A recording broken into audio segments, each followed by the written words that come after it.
Avant de cambrioler la banque, ces voleurs se frottent et se nettoient soigneusement tout le corps afin qu'aucun morceau de peau ne tombe. Ensuite, ils enfilent des gilets pare-balles. Ils désinfectent les chargeurs et essuient même les balles pour s'assurer qu'il n'y ait aucune empreinte digitale. Après cela, ils mettent des masques qui leur donnent l'apparence de nonnes. Ils sortent de la voiture et se dirigent vers la banque. Dès qu'ils descendent, ils aperçoivent un policier debout sur la route. Ils les observent en continu. L'atmosphère devient soudainement tendue. Le policier ne veut pas de problème, alors il fait semblant de ne rien avoir vu. Le braquage commence. Les voleurs se précipitent dans la banque et prennent le contrôle de tout le personnel. Ils verrouillent l'entrée principale, arrachent les clés aux gardes de sécurité et ordonnent à tout le monde de s'allonger par terre. Ensuite, ils collectent les téléphones portables de chacun et les détruisent en les jetant dans un réservoir d'eau. Ensuite, ils demandent à la directrice de la banque d'ouvrir le coffre. Elle est terrifiée. Malgré plusieurs tentatives, elle n'arrive pas à l'ouvrir. Mais ces voleurs expérimentés savent qu'il est plus important de garder les otages calmes que de les effrayer. Ils essaient de la rassurer un peu. Sa peur diminue légèrement et elle finit par ouvrir le coffre en entrant le bon mot de passe.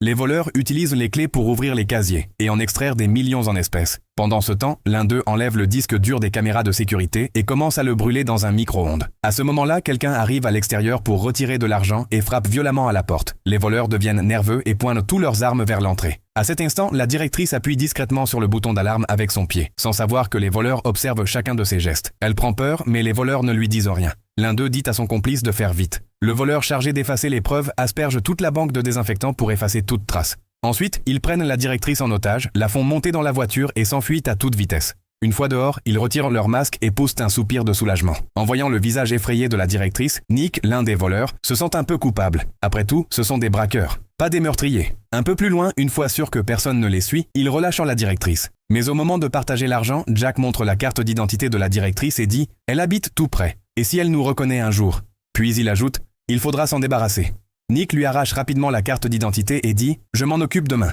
Le lendemain, Nick rencontre la directrice. Il veut voir si elle l'a reconnue. Mais au fil de la conversation, ils commencent à s'apprécier. Ils parlent toute la journée, du matin jusqu'au soir. De l'hôtel à la chambre à coucher, Nick tombe amoureux pour de vrai.